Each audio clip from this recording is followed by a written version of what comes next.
Let's go. Sit. Okay? You ready, Murray? Right. Meeting will come to order, please.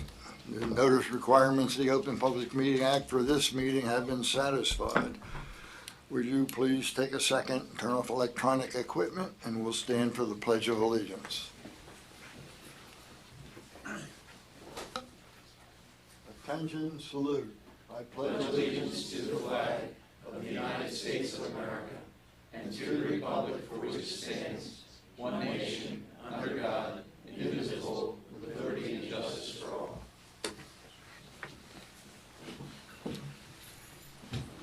Johanna, call the roll, please. Mayor Becker? Here. Commissioner Amadeo? Here. Commissioner Blumberg? I am here. We have today the Board of Education here, and Dr. Baruffi, I believe, is going to give us an update. Thank you, Mayor. You want to talk to the microphone, please? Okay, Jennifer Cavana is our business administrator over in the school district, and she's passing around it's a long-range facility plan, and there's a supplemental sheet with it that I put together that kind of summarizes the plan to help everybody kind of follow along what I'm talking about. When I spoke to the mayor last week, one of the things he shared with me is that the commissioners would like a little bit of an update on where we're going or where the district is relative to the facilities, our enrollment issues. There's talk all the time about whether or not we'll be consolidating into one school at some point. And I think these are healthy conversations to have, especially given the fact that there was a document that I've become very familiar with because I've gone through it several times now, that was put together back in 2012 that I think everybody should be aware of, because the information in this document is still very pertinent to any decision that's going to be made moving forward. So I'm going to go through this. You can follow along either in the document or with the outline, and I think it'll open up some important talking points. So again, this is the Long-Range Facilities Capital Project Plan update, which was put together in March of 2012 by the Freytag Architectural Group. Like I said, I have reviewed this plan several times. It begins with an introduction, and it lists some of their objectives, all of which have to do with enrollment projections, space utilization, the potential impact on any decisions made regarding capital improvements, and anything like that is all tied to the plan. Roman numeral number 2 in the plan talks about demographic projection, updates and analysis. It focuses on William H. Ross School, and basically if you look through that, it talks about how the decision was made at that time, way back when, to build the school.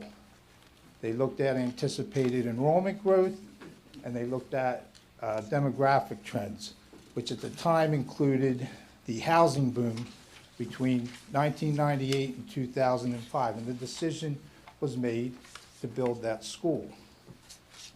At the same time, as noted in that report, there were some negative trends.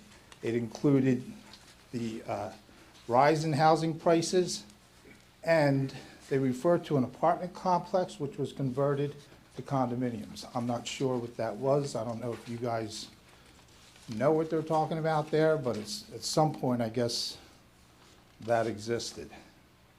Yeah, that was Margate Towers. Okay, so that's what they're referring to. As a result, when that school was built, with some of those negative trends, there ended up being an enrollment decline. And eventually, as all of you know, I'm not telling you anything obviously you don't know, you ended up having to close Union Avenue School. These enrollment trends, when they did that report, they did updated enrollment trends for 2012 through 2016. And when you go back and look at those enrollment trends, they're actually pretty accurate. And what has happened, those enrollments were way down through 2016. And from 2016 through today, the enrollments have actually leveled off. They're right around 365, 366 students. The report then goes into what they refer to as functional capacity and utilization rate. So basically what that means is that it gets into, I'm going to read the definition of functional capacity. It's defined as the maximum number of students that can be housed in a building to be considered educationally adequate for the delivery of programs and services necessary for student achievement of the New Jersey Student Learning Standards. When applying a utilization rate of 0.9, which is what they use, and for Ross School and 0.8 for Ty, the functional capacity for each respective building is 302 students for Ross and 311 for Ty. It's right in that report. Utilization rate, what that does, it takes into account that students aren't stagnant. They use different parts of the building at different times during the day. In other words, they're not occupying 100% of the building at all times. So those functional capacity rates are the rates that we need to look at if any decision is going to be made, whether we're going to move all our students to Ross or all the students to Ty. So for a lot of years, I know that you've been hearing the number 300. That's where that number comes from, okay? That's where the number comes from. So then in the report, as you'll see in Roman numeral 3, it talks about Ross School and what the changes are, alterations, things that need to be considered if all the students were to be moved to the Ross School. These include reassignment of existing spaces, renovation of existing spaces, relocation of the district offices, and then the other miscellaneous challenges that are listed in there would be the limited off-street parking, the limited gym space, and the lack of field space. So I think the decision was made prior to me getting here, but pretty much, it's been pretty much known that if we were to consolidate to one building, most likely it would be the Ty School, because they don't have some of the same challenges. Ty School, that is referred to in the report, moving everybody there, one of the things that they point out that the utilization rate at Ty is actually not very high. The efficiency isn't high from a New Jersey model school district perspective, because you have things such as the PAC Center, you have the bigger gymnasium, you have the all-purpose room, you have a large library media center room. So all these things, basically what I'm trying to tell you is that high school is not as big as people think it is relative to utilization and the number of students that could fit into that building to provide the proper education that they need. There's a chart of the Ty School with those buildings that I talked about in your packet. There's also a chart in there with those enrollment trends. Now, when they talked about the Ty School, some of the recommendations for utilizing the existing space, they also talked about recommendations for future growth. They talked about the need possibly to build above one or more of the existing classroom wings. I don't know necessarily that that would be necessary if we got down to that 300 number, but that's right into the report. And then, obviously, there would be a lot of renovation that would have to take place relative to the classrooms, because we have to meet mandatory classroom sizes. We'd be bringing elementary, kindergarten, preschool students over to the Ty School. Those classroom size standards are much larger than they are for the middle school students. So there's a lot of renovation that would have to take place. So Roman numeral number 5 on this outline that I gave you. these are some of the points that I kind of put together. This is not, you're not going to find these in the report, okay? So I just listed some things that I thought about, and I can guarantee you that if you think about it, you'll come up with 10 more. But one is that we absolutely have to use 300 as that number. From an efficiency standpoint, going any higher than that, you're really going to put the district in a bind relative to the delivery of services. Number two is that I do believe, and again, I think I speak on behalf of the board, that it would be much more sensible if the move is made to move it for everybody to go to Ty as opposed to Ross, especially because of the field space, the gymnasiums, and even the parking that we talked about before. No matter what we did, you're talking about a multi-million-dollar bond referendum because there's a lot of renovation that would have to take place. You then would have to relocate your central offices. I don't know if that would mean maybe they would go over to Union Avenue. I don't know. I'm just putting that out there. But again, one of the things you lose there is you lose that connectivity, obviously. You're then going to have an empty building. We have to give thought to that. What do you do with the empty building? And that's not something I think that one person alone can make a decision on that. And then what I also put in there, there's always the risk of the enrollment trending back up again. Now, last year, for the first year in many years, we actually had 42 kindergartners come in. We were not expecting 42 kindergartners. That's good news because it showed, and that's why our enrollments kind of stayed up where they are. We're anticipating, if you look at that enrollment chart that's in here,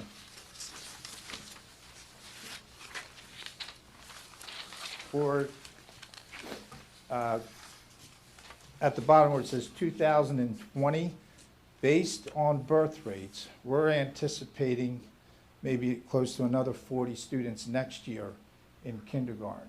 Now again, whether that comes to fruition, I don't know. We weren't expecting the 41 this year, but we got them. So I'd say there's probably a pretty good chance we'll have a pretty good high number of students. Now, as you can see in 21 and in 22, those numbers are projected to drop again, but I'm not sure that's going to happen. Because again, we got more than we expected this year. The economy is what the economy is right now, and this is a place where people, if they can afford it, will want to move and raise their family to have their kids go to Margate schools. There's absolutely no doubt about that. Now, one of the things that we often hear, and I know at our board meetings, one of the things Mr. Kelly brings up, is he here by any chance? Okay, I'm just good, because he does come to our board meeting, and he makes a legitimate point when he comes. He talks about the fact that our upper grade numbers are dropping, or low right now. So when those students go through the system, that's when our numbers will get down to about 300. And that's exactly what's shown in here. By 2022, we're looking at 305 students. The point I'm making is that there's no guarantee that that's going to happen. And there's some risk involved there if the decision is made necessary to say right now that in 2022, 2023, we're moving all those kids to high school. Because first of all, we'd have to make those plans. We can't wait till then with all the renovations that would have to take place. Plus, you don't know what's going to happen exactly with those enrollments because they do seem to be trending up a little bit now. So it's a tough decision. So, you know, when I'm asked the question, what are we going to do or what are we doing? My answer is all we can do is look at the statistics that are in this report because they still do apply. And I think we just have to have some conversations to talk about, you know, where we want to go with this because it's not a black and white answer. It just isn't. So Very good. that's where we are. I'm Thank happy you. to answer any questions if anybody has any. I might have one question. Go ahead. Thank you for the presentation. You're welcome. And thank you, everybody, for coming. Where are we with tuition students? How many do we have this year? Right now, we only brought in 5 this year because Okay. most of the applicants we got were for kindergarten. Okay. And as I just shared, we were higher than we wanted to be with Okay. those numbers, so we had to turn most of them away. That's not surprising because we do have some surrounding districts that still have half-day kindergarten. So in those cases, most likely, they would be sending them to us, sending their students to us for kindergarten and then pulling them back out anyway. So we are going to open up again this year for tuition. We'll do that again. Okay. But if we anticipate we're going to have classes of, 20 students, for example, in kindergartens, we're not going to accept them because we still want to keep the quality of program at where it is. And one of the strengths of this district, obviously, are the smaller class sizes. You start to get 20 in kindergarten, those numbers are getting pretty high. Right, but on the flip side, if you have that demand there and you're projecting that you're gonna lose a big class in 7 and 8, why not think about, accepting those kids and having another kindergarten? I understand that maybe you're take the risk of those kids going back to their home district in Well, they do. first Well, grade. first of but- all, for the number would- of applicants that we got last year, it would not be enough to open up another kindergarten, Right. which would require another teacher to teach that. It wouldn't be worth it for the Right. district to do that. Right, okay. So, And has there ever been any discussion about a 9th grade or a 10th grade in Margate? I have no idea if there has been. I certainly haven't been part of that discussion. I know right now, the current situation with Margate students, as you know, a lot of our 9th graders and 10th graders end up going to Ocean City. That's a pretty good place to feed your students into. I don't think there's been any discussion along the lines that I'm aware of. So would that be something that you might want to look into? Would there be an appetite for, kids to stay in Margate for another year or two? Again, I don't know if the state would allow it or what those hurdles would be. Yeah, But I'm sure there would be. wouldn't that be a great option for some? Maybe not for others, but maybe for some. I think years ago, they looked into Did doing you a charter Come high to the school. microphone. I told you I'd get you. I know. I think years ago, Your name, please, for the recording. Kathy Horn, school board president. Thank you. I think years ago, they looked into doing a charter high school and they ran into a lot of problems. Okay.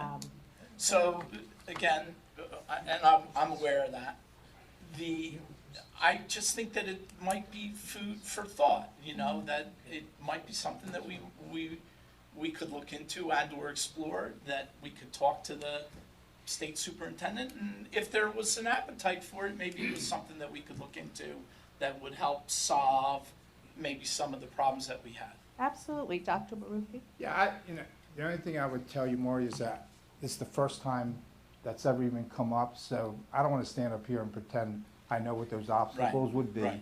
that I know what the advantages would be. I don't know if there would be any advantages. Sometimes I'm going to say this, maybe it's not the popular thing to say, but by the time these kids get into 8th grade and they've been in with these small classes all the way through, I think it's good for them to go to a high school Right. with a bigger population, and that's my opinion, but Right. just mine. John, you have any questions? Not at all. I'm good. Thank you for the presentation. Thank you, Tom. Yep. Thank you. Thank Thank you for the board. I think if the board wasn't here, we wouldn't have an audience today. What do you think? Thank you, guys. At this point, we will go to department head reports, and Chief Adams, why don't you begin? Okay, thank you, Mayor. I just have a few things. One, as I noted in a text message to the three of you this morning, we were dispatched to a building fire at 3:14 a.m., 9401 Pacific. Upon arrival, Lieutenant Eisler reported a working fire, requested mutual aid, which we did receive from Longport to the scene, and Ventnor to cover our station. Steve? You want to go outside and talk to Jennifer? Okay, Thank you. you're welcome. The fire was quickly extinguished. We did have one victim that was transported to Atlantic Care Regional Medical Center and then transferred up to Thomas Jefferson University due to the extent of the injuries. I did have some feedback with them, and she's stable but still in the similar condition that she was in prior to being transported. But the guys did a great job. The police assistance on scene was great. We were able to pull out and rescue the cat that was hiding under the bed. And right now the cat is at one of the firefighters' parents' house, enjoying the company for now until we can find what's the best thing to do. We didn't want to send it right to the shelter because we all have animals and pets, and we don't want to see someone lose their animal or pet in a situation like that. So Deputy Chief Armstrong was able to make arrangements through his mother to order the cat for now, and that's what we're doing. I want to say a couple things on donations recently, and Chris Ballanson's in the audience. I want to thank Chris from the fire department and FMBA Local 41. He donated a treadmill to the fire department, of which we didn't have one at the current time because our prior one had expired its useful life. So Chris had one and was able to donate it to the fire department, so I want to thank him publicly as he's here, and to make sure the mayor and commissioners are aware of that as well. I also want to thank Great Bay Country Club, specifically Yale Steingard, who also donated actually 4 pieces of equipment to the fire department, both a step climber and elliptical for Station 1 and Station 2. So we Does want that mean we have to move out of this building? No, we do not. Did we have a structural examination to make sure? No, it's no different than what it was before. The same amount of equipment is there, and we did have Mr. Wahlberg do a structural analysis when we did put the weight equipment upstairs. You have Mr. Wahlberg on the treadmill. No. But, you know, again, Obviously not. again, to thank both Chris Ballanson and Yale Steingard publicly for their donations, because it's definitely helpful. And to be honest with you, I believe our firefighters are some of the fittest in South Jersey, if not the state of New Jersey, when it comes to physical fitness and being prepared to do the job. The last thing is, and Lisa had sent me an email and asked me to bring this up, back when we had the health fair, they were taking donations, and they always donate to a charity, which they chose this year to do something through ALS with the connection through Bill Walsh, and also the connection that the fire department and police department made with Team Stevens and Axe ALS, which I don't know if anybody saw it, but yesterday there was a whole program on Ellen DeGeneres show regarding this whole thing, and he was actually on the show with his wife and discussing the progress, and they're actually moving forward, and it looks like phase 3 of the neuron that they were going to do for ALS is going to be out soon, and this is going to be very helpful for anybody that has ALS, and it's going to really help extend and prolong the livelihood of these people, and make their lives a little bit easier to handle as they go through this challenging thing. So what Lisa was looking to do is, I think it's approximately $400 that was generated from the raffles that they did at the health fair. She wanted to know if we could put it on the agenda for the March 5th work session to do the donation to that charity, and have actually Eileen Berardi, who works right across the street here, to do the presentation too. Unanimously, yes. Okay, thank you very much, and that's all I have to report. Thank you. Thank you. Chief? Mayor, Commissioners, not much to report. Just since last meeting, we spoke about the traffic direction changes on Huntington Avenue. From last meeting to this meeting, sent a letter to the Mayor and the Commissioners. We informed all the residents on Huntington Avenue. We had great press coverage. Thank you, Nanette, for publishing that for us, that the residents had a good understanding that traffic flow was going to change on Huntington Avenue. We were monitoring the traffic situations on the streets around Huntington Avenue to see if there's any change.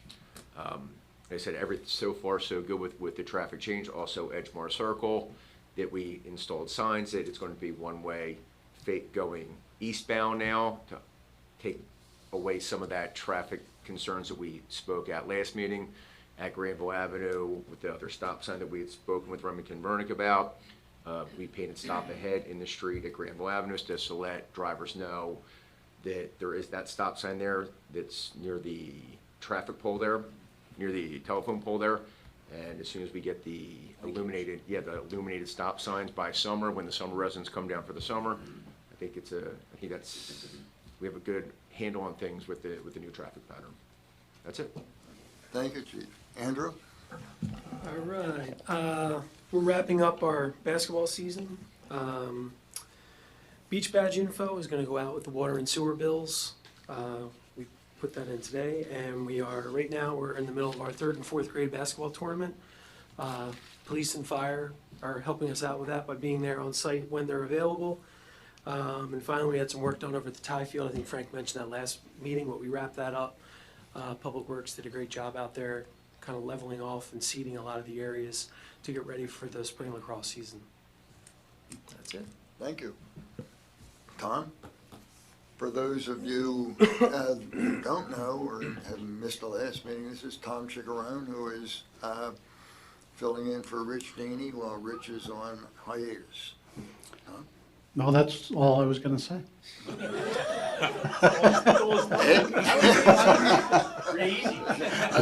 I like you, Tom. I would just like to again take this brief opportunity to thank you for giving me this opportunity and to report to you that this first week has been largely uneventful. You've assembled quite a professional and competent staff in the municipal building, and it's been a pleasure working with them so far, and I'm sure that it'll continue. So again, thank you. Thank you, Tom. Ed? Nothing more to report. Roger? Mayor Commissioners, tonight there's a resolution to award a shared services contract with Ventnor for the pool of engineers. Last year was 6 engineering firms, this year was 7, including our own city engineer, Remington and Burnick. So, other than that, there's nothing else to report. There is a planning board meeting next Thursday night. There will be 7 or 8 cases. The agenda will be out within 48 hours of the meeting as required by state statute, and proper notification for all the applications will be, if they're not properly notified, they will not be heard. That's it. Thank you, Roger. Frank? Yeah, we have a lot of ongoing projects right now. We're finishing up the project at Huntington and the beach. Next week, the railing will go up. The deck turned out, I believe, excellent. And from there, we're going to go down to beach headquarters.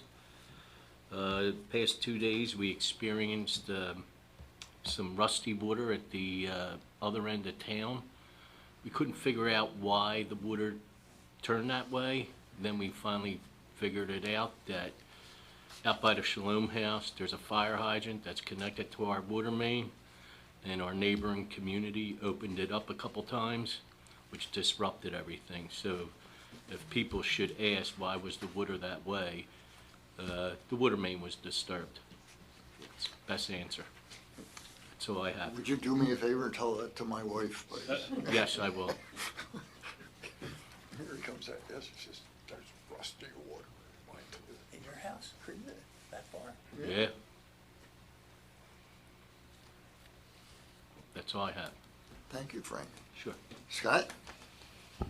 All good things, Mayor, all good things. First, the court ruled, and might as well state on the record so everybody's on top of this, the Harbor Vistas challenge against the Barbary Coast Marina. The city's position was 100% upheld. And so now at this point, I'm aware, and I see Mr. Balanson out there, Barbary Coast is going to want to go forward with the agreement of the parking spaces in front, and that means, hopefully, maybe Mr. Balanson will enlighten us, that they can fill that in and get that area paved and get those parking spaces back to a functional level. There's nothing that I see in these rulings that stops that from happening, and I believe we'll let Dottie McCrossin finish this one out, but that ordinance is self-explanatory as to the next steps to follow. Maybe Mr. Balanson again, if he wants to comment, he's here, and we can get this moving forward. I'll be out of it, we'll let Dottie McCrossin handle that. Well, excuse me, Chris Balanson, I represent Barbary Coast and Jimmy Leeds and the Leeds family. The ruling was that the the preliminary injunction requested by Harbor Vista across the street to stay the proceedings with respect to the conveyance of those 7 spaces in front of the Marina, that preliminary injunction was denied. And the matter now proceeds to a permanent injunction, but the standard of a preliminary injunction is the same as permanent injunction, so the likelihood of Harbor Vista prevailing is not real high. With the preliminary injunction having been denied, the city is free to move forward with Barbary Coast to convey the 7 spaces, and Barbary Coast is very much interested in moving ahead as quickly as possible. And once the conveyance is made, there's obviously, you saw what Jimmy did with the marina. He'll move ahead and do what he can to fix up whatever you gotta fix up. One more step. Thanks. Thank you, Chris. Good? Mayor, We're good to go with may I that? Okay. comment? John, go ahead. Not to correct Scott, but we're not ready for paving because the promenade's a part of that agreement. Okay, So, we're gonna restore it to make it available for parking for the upcoming summer season. And then hopefully in September, with a successful bid, we'll start the promenade. well, whatever it is, it's another step forward, and it's tiresome seeing those chain link fence there and those holes and. Yep. Agreed. So we're moving forward. Okay, next. I passed out to you, and we've had these discussions before, for the end of Union Avenue, the area underwater, essentially, which is identified as block 623, lot 1 and 1.01. And what I had the surveyor for the adjoining property owner do is impose the property lines, which are in red, to adjacent to the property owner's house. It used to be Carter's. It recently sold. And what that owner has asked the city to do is sell him this area underwater. Now, the reason he wants this, he can't build a house there. It's non-buildable. But what he does want to do is put a new bulkhead. This is very deep water here. It's 30 or 40 foot of water, and that's going to be some engineering challenge to build a bulkhead. But right now, we don't have a bulkhead there. So when we get a flood tide, that water comes over that rubble that's there, the concrete rubble, and rolls right down the street. So again, this is a part of our overall game plan to try to get new bulkheads throughout the cities for storm protection. And this area here, we carried it erroneously on our tax records, in my opinion. We had this assessed as though it were a buildable lot, and it was at $688,000. And I see what happened. You had a paper tax map. It didn't say it was completely covered by water, so whenever they did this assessment years ago, they looked at that and saw that, oh, it's a buildable lot because it measures 60 by 125. But as you can see from this overlay, it's all water, except for one tiny corner, which is concrete debris. So I've asked the tax assessor to take a look at this. I've also talked to an appraiser, Marie Sheldon, to if she would prepare an appraisal. I just got this, so I'm going to give this to her. I'm going to get an appraisal for this, and it's going to be up to you if you want to go forward with seeking the transfer. We also did a title search. There's some issues, possibly a defective title, a tax foreclosure in 1955. So the city may not really be able to give what we call good and marketable title. But we do have some color of title, it would be called, and we could, for amount, I don't know, to be determined. That's going to be up to you. But in my own opinion, they can't build anything here. The only thing you can put here is a bulkhead, and that's something that street needs. There should be a bulkhead there. So it's just another step forward. You have this. I think it was important to get it to you. One other thing just happens to be Union Avenue. You may have seen my letter to the Green Acres people. Recent purchaser of a beachfront wants to build a new bulkhead there and has offered to build a new bulkhead for the Union Avenue street and a handicapped access area. As you know, we price those things out at about, what, Roger, $1,500 a foot, plus the handicapped access, as we do that. So you're looking at probably $75,000 to $100,000. Big problem is that beach area is part of our Rossi list with Green Acres. So I sent our Rossi officer, Jessica Patterson, who has Margate, and I've asked her for the process, if there is a process, whereby we could apply perhaps common sense. Both bulkheads adjacent to this property are out. The city, long time ago, 20, 30 years ago, deeded those strips so that the owners could build new bulkheads out. his bulkhead's behind theirs. We'll see what happens. We'll be dealing with the state DEP bureaucracy and see if we can make progress there. So, Mayor, I think that's about it. All right, thank you. Thank Scott. you, sir. Very good. Maury, do you have anything to? I just have, yes, Mike, thank you. I just have one thank you, aside from that one, and that's to Frank and his team. I went and I walked through the rec complex the other day, and it just, even though it's winter, there's not a ton of activity. It looked fantastic.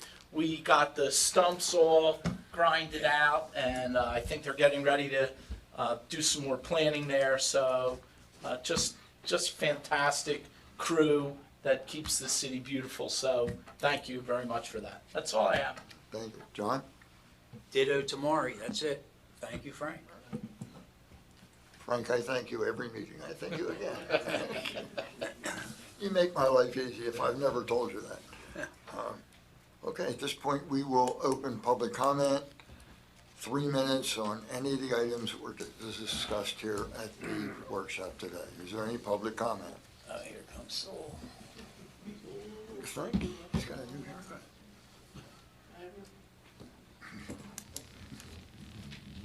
No smirk, Mayor. Sewell 22 West Drive. I'm not smirking. I'm admiring your new hairdo. That's the Donald J. Trump hairdo. And not Doing more with less.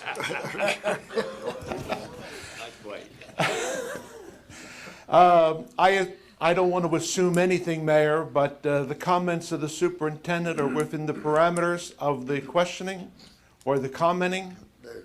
You can comment on them, yes. Yes, I would like to comment insofar as the statements that were put forth by the superintendent should be scrutinized in light of the Latino Coalition case, which is being promulgated by Gary Stein, insofar as if this consolidation or right-sizing of the school does not occur in a timely manner, the state may bar, the DOE up in Trenton may bar the consolidation and the right-sizing. And I think that's a very, very critical issue. It could cost the city tens of millions of dollars because you procrastinate.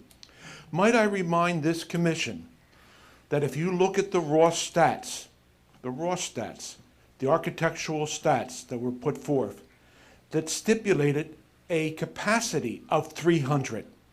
And that did not include that third floor of Patina's super executive suites, which would enable a increase from perhaps 300 to at least 400 students if that area was utilized. So I strongly urge you to reconsider, the move to Thai. The more sensible, the more modern building is Ross. It has additional capacity on the third floor. The superintendent could be put down on the first floor. That office is oversized, always was oversized, and has plenty of room for a superintendent and a principal. But if you're down to one school, you only need a principal/administrator. You eliminate 2 6-digit salaries. And that's how you bring people, enable young families to be able to stay here by reducing taxation. And in fact, if you sold Thai and attracted the Atlantic Cape Community College here, you would really be bringing upwardly mobile people into town, learning the amenities of the town, and perhaps deciding to buy into the town. So I strongly urge this commission to get real, realize the real risk that we are facing with this Latino Coalition case. I know people like Eric are saying, oh, it's going to take years and years. Even that handout, that's false. That's totally false. Get it through your head. They're going to give Gary Stein every consideration. Thank you, John. Anytime, Mayor. Any other public comment on items that were discussed here today? Anything else will be in the beginning of the next meeting. Last chance, public comment.